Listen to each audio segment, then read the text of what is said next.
Shalom, la paz sea con vosotros. En el libro de Segunda de Corintios, en el capítulo 5, en el verso 20 y 21, dice: al que no conoció pecado por nosotros, lo hizo pecado para que nosotros fuésemos hecho justicia de Dios en él. El hecho de que la santa pareja, al descuidar la prohibición de Dios en un punto particular, transgrediera así su ley y sufriera un resultado, las consecuencias de la caída, debiera impresionarnos a todos con una percepción justa del carácter sagrado de la ley de Dios. El pueblo de Dios, a quien Él llama su tesoro peculiar, tuvo el privilegio de contar con un sistema que incluía dos leyes: la moral y la ceremonial. La una, que señalaba hacia la creación, para que se mantenga el recuerdo del Dios viviente que hizo al mundo, cuyas demandas tienen vigencia sobre todos los hombres en cada dispensación, y que existiera a través de todo el tiempo y la eternidad. La otra, dada debido a que el hombre transgredió la ley moral y cuya obediencia consistía en sacrificios y ofrendas que señalaban la redención futura. El amor que Dios tenía por la humanidad, a quienes creó su propia imagen, lo llevó a dar a su Hijo para morir por su transgresión y para que el aumento del pecado no lo llevara a olvidar a Dios y la redención prometida.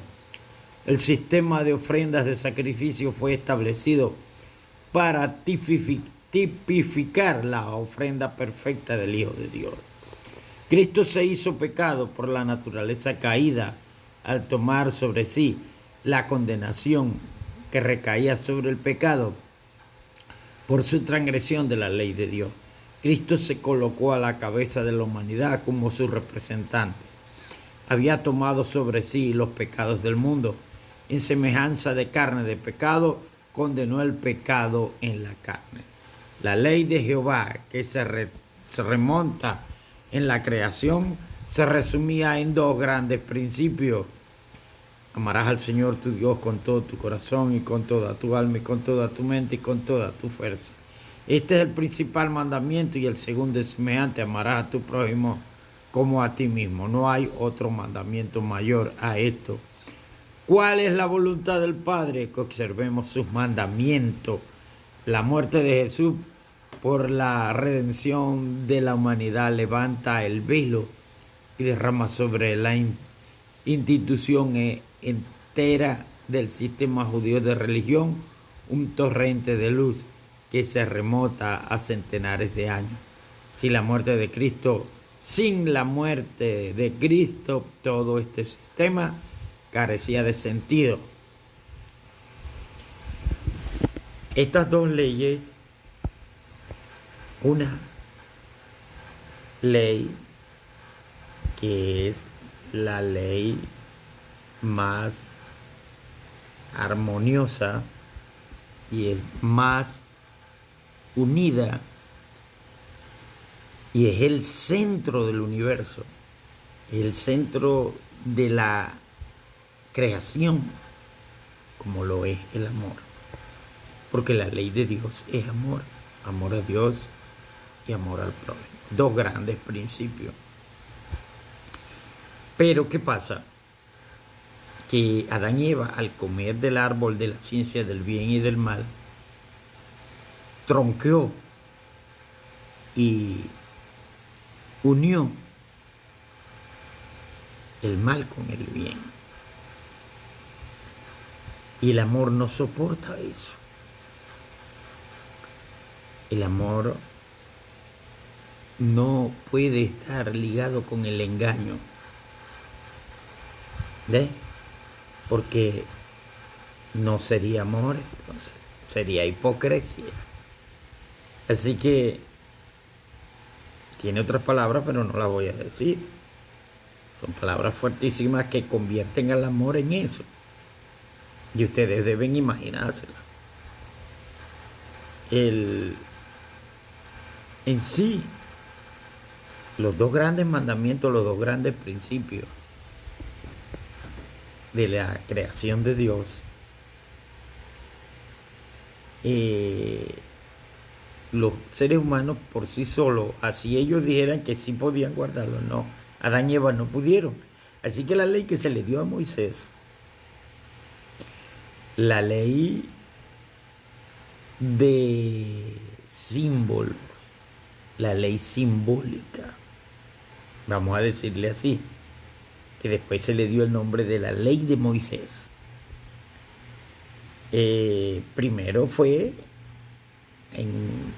a los antidiluvianos y se le dio a Abraham, a Isaac y a Jacob.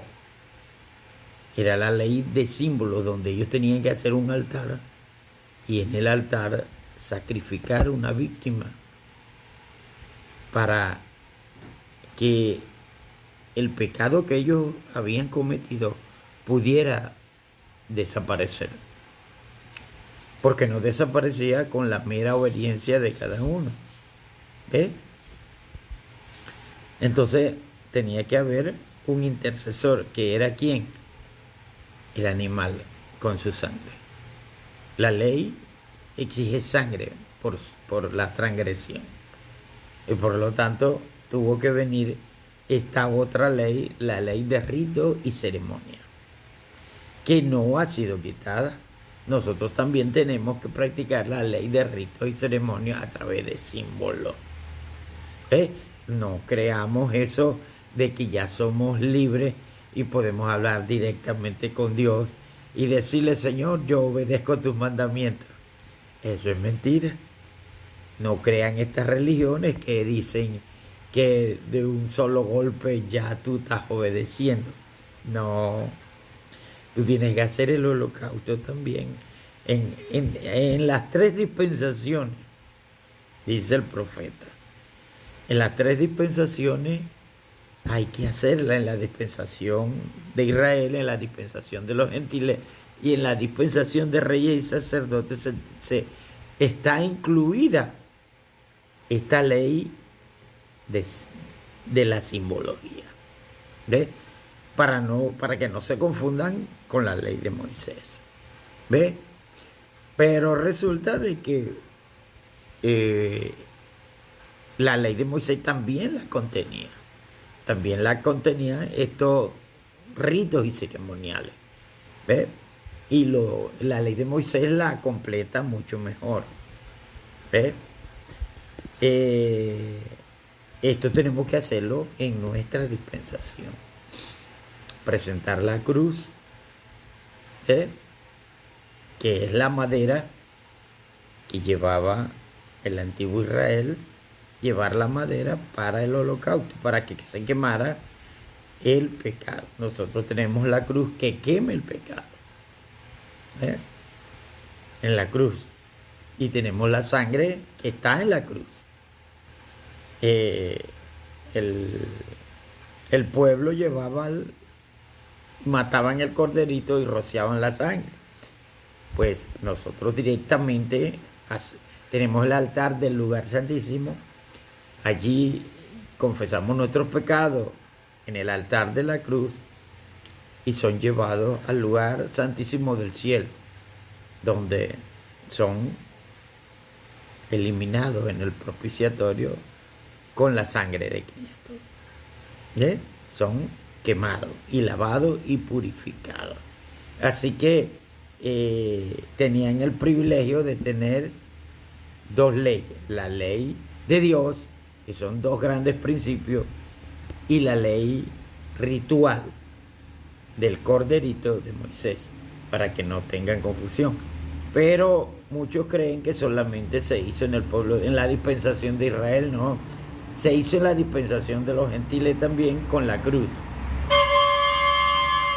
Y se hizo también en la dispensación de reyes, se está haciendo en reyes y sacerdotes también con la cruz, pero a diferencia que nosotros tenemos el lugar santísimo para hacerlo. Ellos tenían el lugar santo y lo hacían en el lugar santo.